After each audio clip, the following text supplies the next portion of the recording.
Good morning, students. Welcome to this class. Students, इस class में मैं आपको सिर्फ न्यूमेरिकल्स और क्वेश्चंस ही करवाऊंगी बिकॉज इलेक्ट्रोस्टैटिक्स चैप्टर जो है वो ऑलरेडी आप पढ़ रहे हैं. चिप सर आपको बहुत डिटेल में इलेक्ट्रोस्टैटिक्स चैप्टर करवा रहे हैं. मैं सिर्फ उनकी जो कॉन्सेप्ट्स उन्होंने पढ़ाए हैं, उन्होंने न्यूमेरिकल्स भी बहुत सारे करवाए हैं आपको. मैं उसमें बेस्ड कुछ क्वेश्चंस आपको करवाऊंगी इन लेक्चर्स में, मेरे अपकमिंग लेक्चर्स में. और इससे आपके टॉपिक्स जो आप ऑलरेडी पढ़ चुके हैं उनकी रिवीजन भी हो जाएगी और कुछ प्रैक्टिस वर्क भी आपका इसमें कंप्लीट हो जाएगा. तो जो भी क्वेश्चंस मैं यहाँ पर इन क्लास में करवाऊंगी या आपको एज एन असाइनमेंट दूंगी, आपने वो क्वेश्चंस सारे के सारे क्वेश्चंस अपनी कॉपी में नोट डाउन करने हैं. तो let's move on to our topic. तो मैंने टॉपिक वाइज ही इसको लिया है. सबसे पहला टॉपिक जो इलेक्ट्रोस्टैटिक्स में आता है वो है quantization of charge. Quantization of charge का कॉन्सेप्ट आपको बिल्कुल चिप सर ने बहुत अच्छे से करवाया हुआ है. मैं सिर्फ इसके ऊपर बेस्ड क्वेश्चंस करवाने जा रही हूँ. ठीक है. क्वांटाइजेशन ऑफ चार्ज में आपको रिलेशन पता है क्या होता है?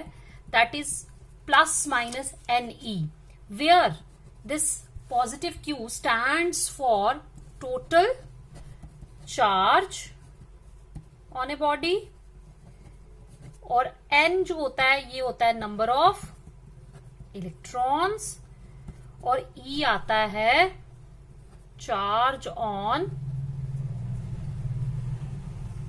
इलेक्ट्रॉन. ठीक है. और आपको सबको पता है कि E की वैल्यू क्या होती है? 1.6 इंटू 10⁻⁻19. अगर इलेक्ट्रॉन होगा तो माइनस, अगर प्रोटॉन होगा तो प्लस. ठीक है. अब हमारे पास दिस इज चार्ज ले लिया हमने. सो क्वेश्चन क्या है, मैं आपको जैसे जैसे क्वेश्चन आएगा बताती रहूंगी कि क्या इसमें करना है. Calculate how many electrons would have to be removed from a copper penny to leave it with a positive charge of 10⁻⁻15 coulomb. तो जो ये 10⁻⁻15 कूलम आया, ये वो चार्ज है जो कि नंबर ऑफ इलेक्ट्रॉन्स को रिमूव करने के बाद उस बॉडी के ऊपर चार्ज आता है.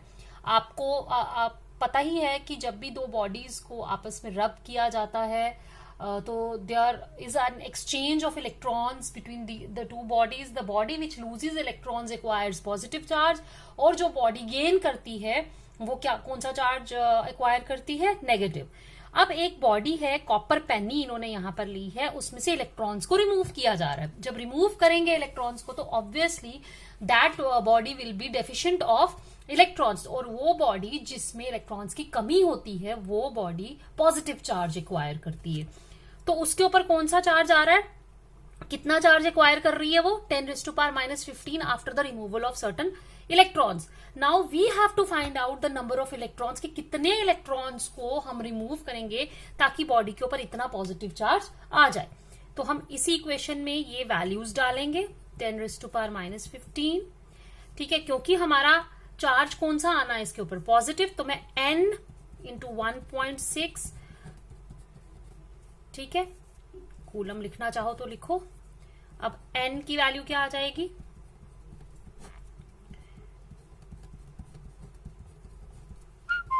ओके.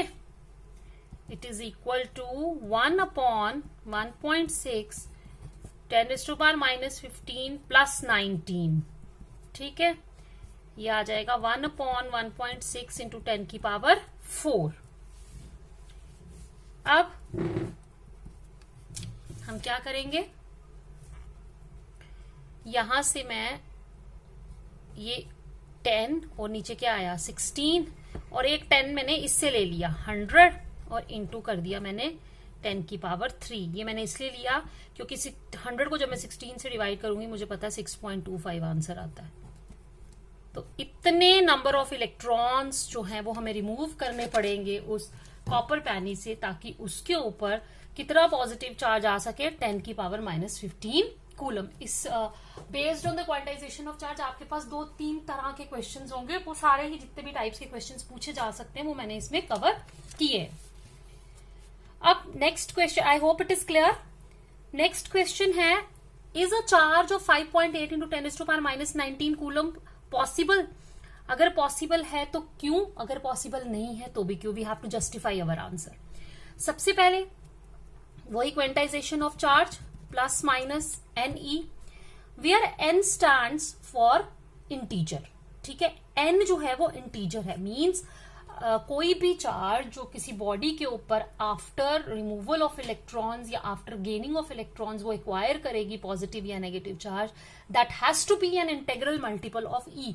वो चार्ज फ्रैक्शंस में नहीं हो सकता। वो चार्ज यहाँ तो प्लस ई 1 ई होगा, 2 ई होगा, 3 ई होगा, यानी कि वो चार्ज आपका फ्रैक्शन में नहीं हो सकता। मीन्स इसका रीजन क्या है कि जब भी आप दो बॉडीज को रब करोगे, जो नंबर ऑफ इलेक्ट्रॉन्स एक बॉडी से दूसरी बॉडी में ट्रांसफर होंगे वो 1 इलेक्ट्रॉन ट्रांसफर होगा, 2 इलेक्ट्रॉन ट्रांसफर होंगे, 3 इलेक्ट्रॉन ट्रांसफर होंगे। ऐसा नहीं है कि फ्रैक्शंस में इलेक्ट्रॉन्स ट्रांसफर हुए जी, 1.5 इलेक्ट्रॉन ट्रांसफर हो गया, 2.5 इलेक्ट्रॉन ट्रांसफर हो गए, ऐसा नहीं होता। तो अगर ऐसा क्वेश्चन आए तो आपने क्या करना है, आपको ये चार्ज दिया हुआ ये आपको पता है, आपने एन फाइंड करना है। अगर एन आपका इंटीजर आता है तो यस इट इज पॉसिबल, लेकिन अगर ये फ्रैक्शन आती है तो इट इज नॉट पॉसिबल। तो ठीक है, हम डालेंगे इसके अंदर, ये आएगा 5.8 into 10⁻⁻19 is equal two plus minus, इन्होंने प्लस लिखा है तो हम भी प्लस ही लेंगे इधर, तो एन कितना आया मेरा,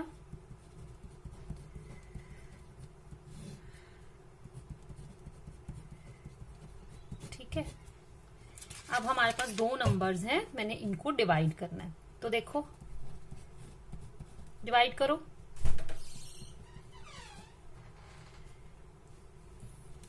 48, ठीक है, ये 48 आएगा and it is 16 I think 96, तो 3.6। तो कितने इलेक्ट्रॉन्स इस केस में ट्रांसफर हो रहे हैं? अगर हमें चार्ज 5.8 10⁻⁻19 कूलम उस बॉडी के ऊपर आ रहा है, 3.6, इट इज नॉट पॉसिबल।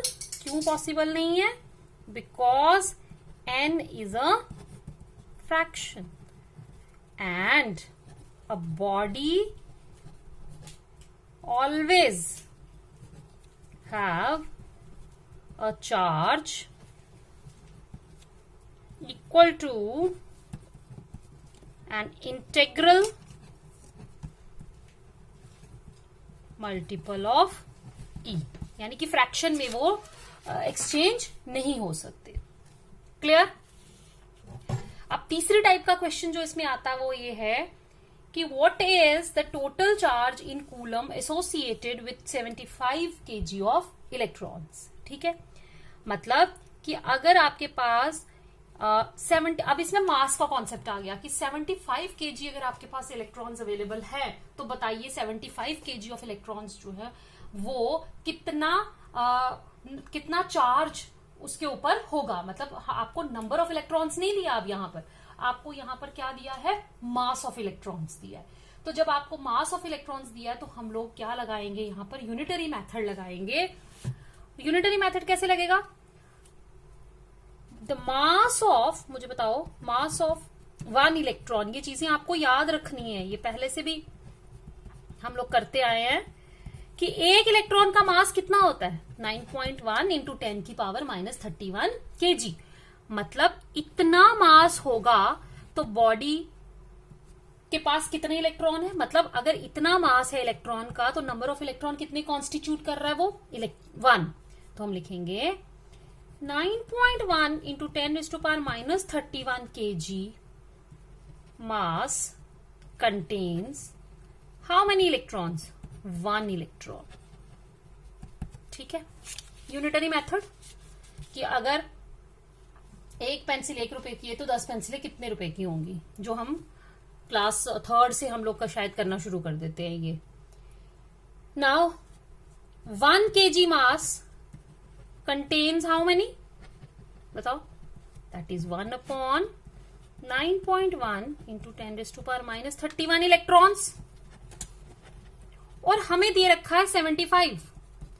तो 75 kg मास कंटेन्स कितने नंबर ऑफ इलेक्ट्रॉन्स, मल्टीप्लाई करेंगे। अगर एक में इतने हैं तो 75 में कितने होंगे, बस यही हमें निकालना है। ये आ जाएगा 75 अपॉन, और ऊपर जाके क्या बनाइए 31, माइनस था ना नीचे, और ये एक और हो गया 10 आ गया। अब आया 750 अपॉन 91 इंटू 10⁻31। तो मैं इसको डिवाइड करूंगी, आई थिंक 91 8 से करें 728, तो ये आएगा 8.3। तो कितने इलेक्ट्रॉन्स आए, 8.3 इंटू 10⁻31 इलेक्ट्रॉन्स। ठीक है, एक टाइप के क्वेश्चंस ऐसे होते हैं क्वांटाइजेशन ऑफ चार्ज के ऊपर। Now let's come to the another type of question, और वो है calculate total positive and negative charge in 100 gram of water. ठीक है, आपके पास कितना वाटर दिया है, वाटर की क्वांटिटी दी है, और उसमें आपने number of positive and number of negative charge निकालने हैं। वाटर का आपको मास दे रखा है। इसमें बच्चे अब हम यूज करने वाले हैं मोल कॉन्सेप्ट, जो आप लोगों ने केमिस्ट्री में भी पढ़ा होता है। व्हाट इज मोल कॉन्सेप्ट, मैं जस्ट थोड़ा सा इसका आपको स्टार्ट दूंगी कि मोल कॉन्सेप्ट क्या कहता है। याद रखिए, बहुत क्लासेस पहले से हम लोग ये पढ़ना शुरू कर देते हैं। And what is mole concept, कि any substance weighing equal to its molecular oblique atomic mass contains 6.023 into 10⁻23 molecules oblique atoms।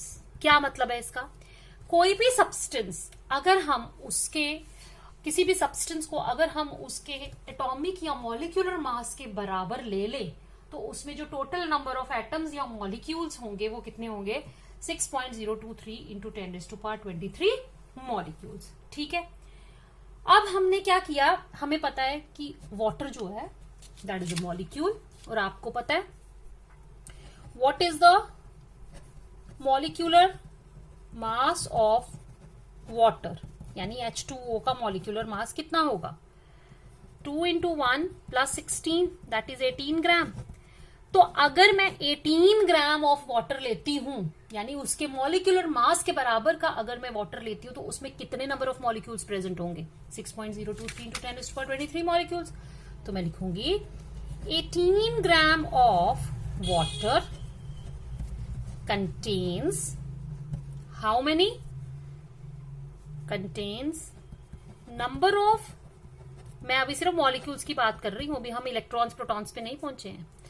Number of molecules कितने, ठीक है, 1 ग्राम कितने मॉलिक्यूल्स,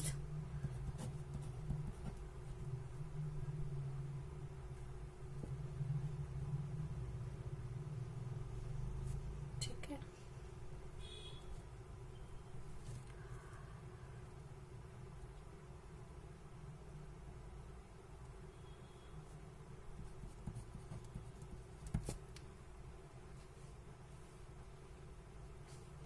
उल्टा कर दिया ना मैंने, तभी मैं बोलूंगी क्या कर रही हूं, कुछ गड़बड़ कर रही थी। 1 ग्राम में कितने आएंगे, सॉरी, डिवाइडेड बाय 18। ठीक है, 18 ग्राम में दिस, 1 ग्राम में इतने। हमें कितना वाटर दे रखा है, 100 ग्राम। तो 100 ग्राम में बताओ कितने नंबर ऑफ मॉलिक्यूल्स होंगे,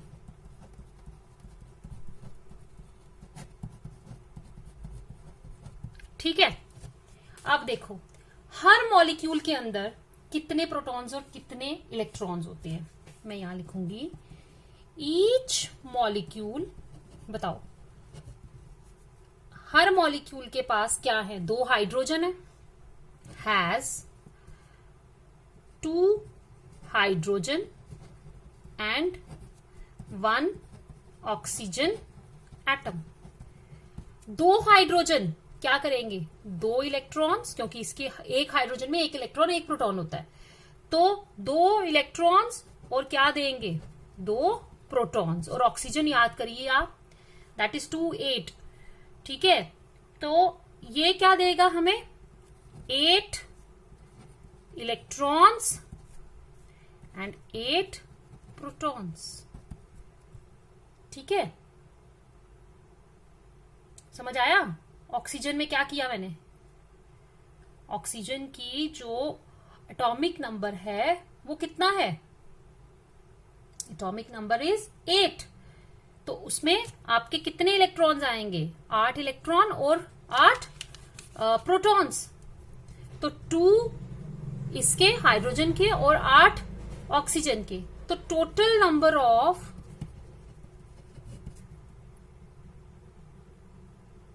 electrons and protons each in one molecule किसके बराबर होंगे, 10। यानी एक मॉलिक्यूल में 10 इलेक्ट्रॉन्स और एक मॉलिक्यूल में 10 प्रोटॉन्स होंगे, लेकिन हमारे पास तो इतने नंबर ऑफ मॉलिक्यूल्स हैं, तो total number of positive, total charge लिख दो आप ताकि हम एक बार, charge of positive and negative, total ऐसे इसको काटो, total positive and negative charge question में है ना, negative charge in 100 gram of water किसके बराबर आएगा, देखो 100 ग्राम में आए इतने मॉलिक्यूल, इतने मॉलिक्यूल्स, एक मॉलिक्यूल में आए 10 प्रोटॉन और 10 न्यूट्रॉन, 10 प्रोटॉन और 10 इलेक्ट्रॉन, तो ठीक है, अगर प्रोटॉन लेंगे तो पॉजिटिव चार्ज हो जाएगा, इलेक्ट्रॉन लेंगे तो नेगेटिव चार्ज हो जाएगा। तो बताओ अब हमारा टोटल चार्ज जो है वो किसके बराबर निकलेगा, that will be equal to 6.023 to 10⁻23 18 into 100 into 10 into 1.6 into 10⁻⁻19 coulomb. क्या किया मैंने, फिर से एक बार देखो कि अगर आपके पास 100 ग्राम ऑफ वाटर दिया है तो बताइए 100 ग्राम ऑफ वाटर में कितना पॉजिटिव और कितना नेगेटिव चार्ज हमारे पास होगा। तो 100 ग्राम ऑफ वाटर है तो 100 ग्राम में सबसे पहले तो हम निकालेंगे कि 100 ग्राम में बेसिकली कितने मॉलिक्यूल्स प्रेजेंट है। मोल कॉन्सेप्ट से हमने नंबर ऑफ मॉलिक्यूल्स निकाल लिए। एक मॉलिक्यूल में 10 इलेक्ट्रॉन और 10 प्रोटॉन्स प्रेजेंट होते हैं। इलेक्ट्रॉन्स जो है वो नेगेटिव चार्ज कंट्रीब्यूट करेंगे और प्रोटॉन्स जो है वो पॉजिटिव चार्ज कंट्रीब्यूट करेंगे। तो जितने नंबर ऑफ मॉलिक्यूल्स आपके पास हैं, जब आप उसको इलेक्ट्रॉन के चार्ज के साथ, क्योंकि हमें चार्ज निकालना है, टोटल नंबर ऑफ एक मॉलिक्यूल में जितने नंबर ऑफ इलेक्ट्रॉन्स प्रेजेंट है उसके साथ जब हम नंबर ऑफ मॉलिक्यूल्स को मल्टीप्लाई करेंगे तो हमें मिल जाएगा टोटल नेगेटिव चार्ज, और जब हम प्रोटॉन के चार्ज के साथ मल्टीप्लाई करेंगे तो मिल जाएगा टोटल पॉजिटिव चार्ज। तो आपका ये जो आंसर आया, देखो मैं कैसे निकालूंगी, मैं अप्रोक्सीमेशन कैलकुलेटर यूज नहीं करती हूँ, यहाँ पर अप्रोक्सीमेशन से निकालती हूँ। ये आ गया मेरा नीचे 10, इस 10 के साथ मैंने ये वाला 10 निकाल दिया, ठीक है। अब इसको मैं 6.023 को मैं अप्रोक्सीमेटली 6 मानती हूं और इसके साथ इसको निकाल देती हूं, ठीक है। अब ये आपके पास आ गया, यहां पर नीचे आ गया 3 और ऊपर आ गया 16, ठीक है। तो मेरे पास आया 16/3 मल्टीप्लाइड बाय 10, 23 ये 2 ये हो गए 25 में से मैंने 19 माइनस करना है तो कितना आ गया 6 कूलम, ठीक है। इसको मैं करूंगी तो ये 5.5 इंटू 10 की पावर 6 कूलम, ठीक है। अगर पॉजिटिव होगा तो प्लस 5.5, अगर नेगेटिव लेना होगा तो माइनस 5.5 कूलम, 10⁻6 कूलम चार्ज उसके ऊपर प्रेजेंट होगा। ठीक है, आप इसको एक बार ट्राई कीजिए, अगर आपको कोई डाउट होगा तो आप मुझसे फिर से पूछ सकते हैं। ये a polythene piece rubbed with wool found to have a negative charge of 3 into 10 raised to power minus 7 coulombs. Estimate the number of electrons transferred from which to which. कौन from which to which का मतलब कहां से कहां transfer होंगे? Polythene piece, ठीक है, किसको रब कर रहे हैं? Rubbed with wool, found to have, तो चार्ज किसके ऊपर आ रहा है? नेगेटिव चार्ज पॉलिथीन पीस के ऊपर। नेगेटिव चार्ज कौन ले रहा है? Polythene piece. इसका मतलब है कि आपका चार्ज कहां से ट्रांसफर हो रहा है? जो नंबर ऑफ इलेक्ट्रॉन्स हैं, जो इलेक्ट्रॉन्स हैं वो कहां से ट्रांसफर हो रहे हैं? वूल से पॉलिथीन, क्योंकि जो बॉडी चार्ज देती, जो इलेक्ट्रॉन लूज करती है उस पर पॉजिटिव चार्ज आता है और जो गेन करती है उस पर नेगेटिव चार्ज आता है। तो according to the minus E Q कितना आया आपका? दैट इज इक्वल टू, इतना चार्ज इसने लिया है ना, इसके ऊपर आया फाउंड टू हैव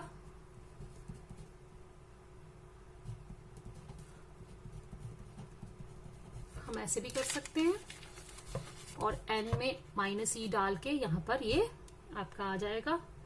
मैंने माइनस इसलिए लिया क्योंकि ये इलेक्ट्रॉन के ऊपर चार्ज ले रही हूं, अगर पॉजिटिव होता तो पॉजिटिव आ जाना था। तो एन आ गया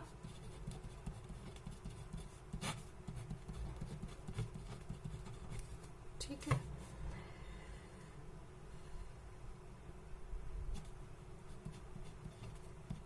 तो आया मेरे पास 30/16, 10 की पावर 19 में से आप 7 निकालिए तो कितना आएगा? 12। ठीक है, इसको अगर हम करेंगे तो 16, 116, 4, I think 8, 4, 8 on the 8, 12, 9, 16, 48 है ना, 128, 9, 4, 5, 9, 64 हो जाएगा ये। तो चलो अब हम यहाँ पर इसको लिख लेंगे 1.9 इंटू 10⁻12 इलेक्ट्रॉन्स। और चार्ज कहां से ट्रांसफर हो रहा है? Electrons are transferring from wool to polythene. ठीक है, I hope these numericals are clear. अब हम दो क्वेश्चंस करेंगे which are value based questions. Value based questions में आपको पहले भी बता चुकी हूँ, इसमें सारा आंसर भी उन्होंने दिया होता है, हमें जस्ट इसमें कुछ कई बार तो वो सिर्फ वैल्यूज पूछते हैं और कई बार वो कॉन्सेप्ट का थोड़ा सा पार्ट, ज्यादातर एक्सप्लेनेशन उन्होंने क्वेश्चंस में पहले दी होती है। वैल्यू बेस्ड क्वेश्चंस में क्वेश्चंस लंबे होते हैं, आंसर्स छोटे होते हैं। थोड़ा सा अगर आप क्वेश्चंस को अच्छे से रीड करें तो आपको आंसर वहीं पर उसी में मिल जाएगा। तो सुनिए, पहला वैल्यू बेस्ड क्वेश्चन है, Amber a student of class 11th recorded some observations with his plastic comb. ठीक है, वो एक प्लास्टिक कॉम्ब को लेकर कुछ ऑब्जर्वेशंस रिकॉर्ड कर रहा है। When he runs his comb through dry hair, the hair gets spread well as though they are repelling each other. ठीक है, the comb after running with hair has the ability to attract bits of paper without touching them.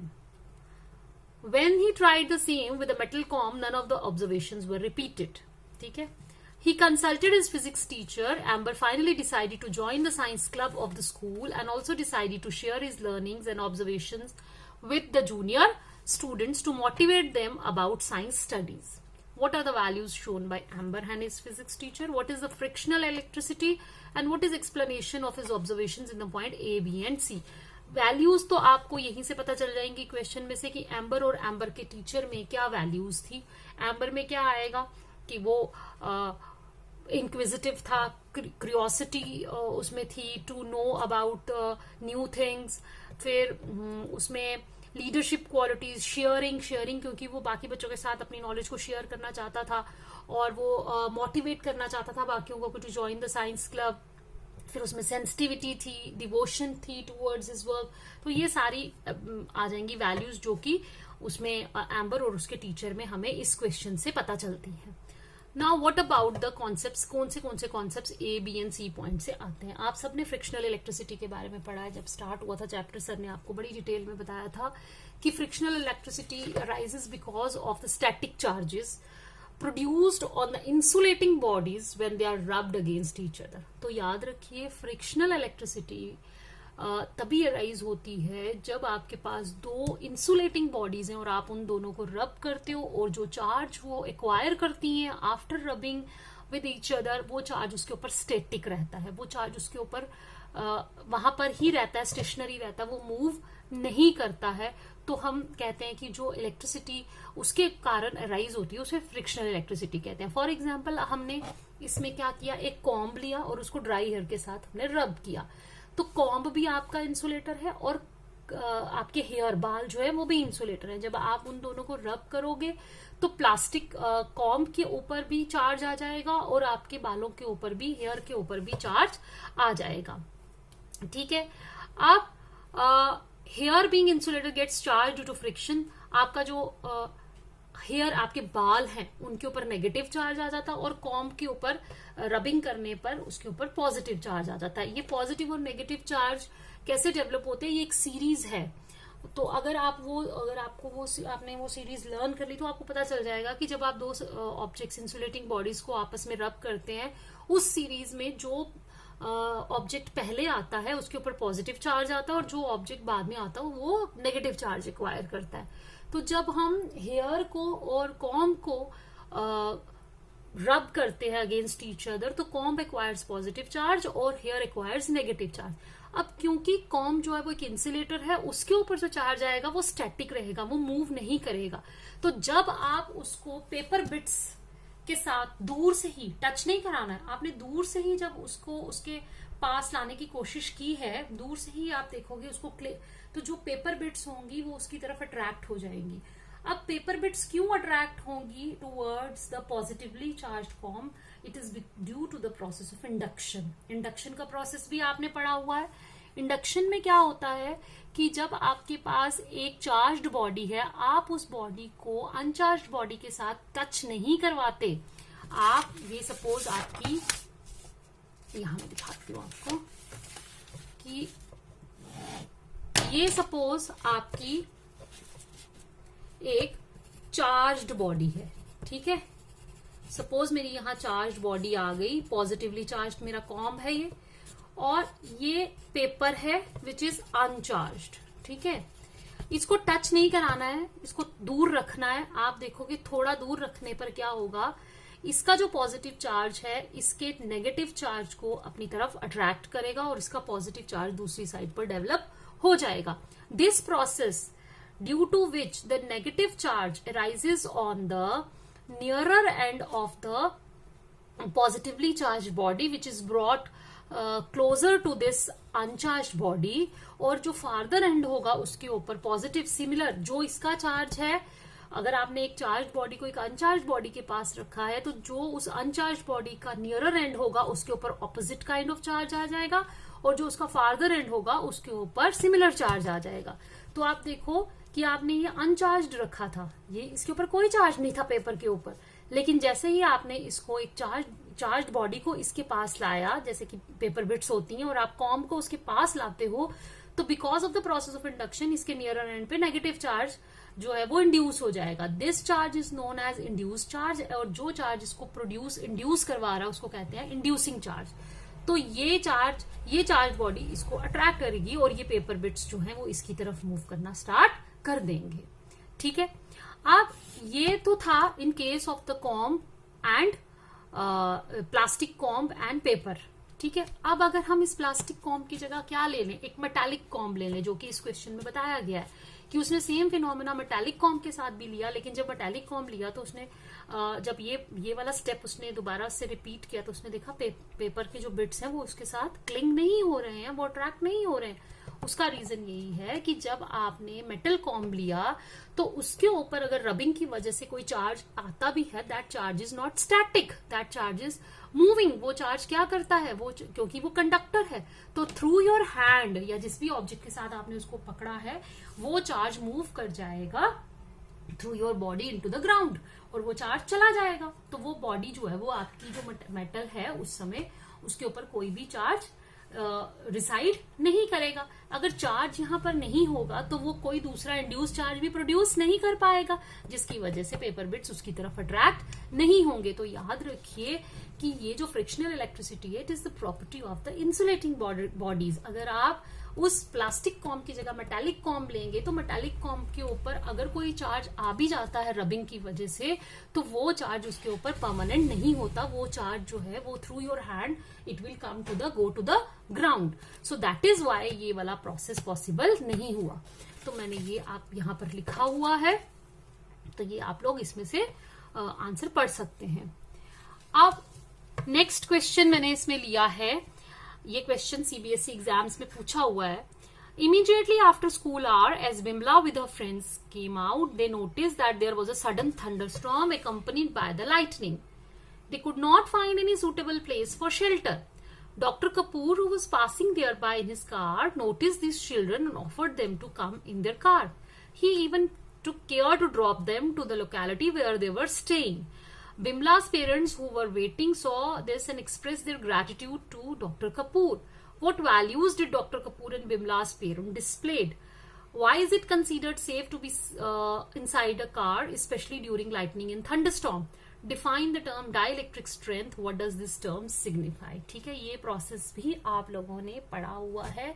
इसको हम लोग कहते हैं जिसकी वजह से वो बच्चे कार के अंदर सेफ रहे as compare to the outside. देखो, हम नॉर्मली भी आपने अपने पेरेंट्स को भी कहते हुए सुना होगा कि जब भी कभी बिजली कड़कती है या कभी थंडरस्टॉर्मिंग होती है तो पेड़ के नीचे या खुले में खड़े होना सेफ नहीं है, बल्कि आप किसी मेटालिक शेड के नीचे खड़े हो जाइए, या किसी गाड़ी के अंदर अगर बैठे हो, या आप अपने घर में भी सेफ नहीं है, बिकॉज हमारे छत जो है they are also not that kind of, क्योंकि वो मेटल के नहीं बने हुए हैं, but it is to be consider to be safe inside some metallic body. कि अगर आप अपनी कोई मेटालिक बॉडी है, जैसे कार है, आप उसमें बैठे हुए हैं, तो you are safe.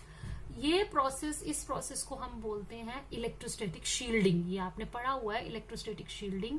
Electrostatic shielding में क्या होता है कि कहा जाता है, ये हमने अभी आपने इलेक्ट्रोस्टैटिक अबाउट टू फिनिश है आपका, तो आपने सारा उसमें पढ़ा है कि जब भी हम किसी कंडक्टर को चार्ज देते हैं या कंडक्टर को चार्ज करने की कोशिश करते हैं, तो सारा का सारा चार्ज जो है वो उसके सरफेस पे ही रिसाइड करता है। इंटीरियर ऑफ द कंडक्टर में कोई भी चार्ज नहीं होता। सारा चार्ज कहाँ पर होता है? सरफेस पे होता है। तो अगर कोई सपोज आपके पास एक मेटालिक कोई केज है, जैसे फैराडे ने एक केज बनाया था या मेटालिक बॉडी, और उसको आप हाई पोटेंशियल देते हैं और अंदर आप अगर कोई इंसुलेटिंग स्टैंड उसके बीच में बैठे रहते हैं विदाउट टचिंग द सरफेसेस, ठीक है, कोई सरफेस को आप टच नहीं करते, तो you are very safe even under high tension. तो अगर उस मेटालिक बॉडी को बहुत ज्यादा वो हाई पोटेंशियल में भी रखा गया है, लेकिन अगर आप उसके अंदर इस तरीके से बैठे हुए हैं कि आप बॉडी को टच नहीं कर पा रहे, तो आपको वो पोटेंशियल की वजह से कोई भी शॉक नहीं लगेगा। Same is the case here. इसमें car is the safest place during thunderstorm because car is made up of metal, which is a good conductor of electricity. When lightning strikes the car, it will pass it to the ground without harming anyone inside the car. ठीक है, तो जब अगर suppose lightning fall, unfortunately अगर God forbid ऐसा ना हो, कभी गाड़ी पे बैठे हुए जो लोग हैं और गाड़ी के ऊपर लाइटनिंग फॉल करती है, तो जो गाड़ी का जो बॉडी है that is made up of metal, तो लाइटनिंग की वजह से वो जितना भी चार्ज उस मेटल के ऊपर ट्रांसफर होगा वो कहाँ चला जाएगा? It will get transfer to the ground. और जो अंदर बैठे हुए, बिकॉज चार्ज जो है वो सरफेस पे ही रहेगा, inside the conductor there will be no charge, वो अंदर कोई भी उसमें लीकेज नहीं होगी, कोई भी चार्ज अंदर नहीं आएगा, और जो भी कोई अंदर लोग बैठे हैं वो उससे प्रोटेक्टेड रहेंगे, जिसकी वजह से मिस्टर कपूर को ये शायद कॉन्सेप्ट पता था, इसीलिए उन्होंने बच्चों को अपनी गाड़ी में बिठाया और उनको सेफली उनके घर तक पहुंचाया।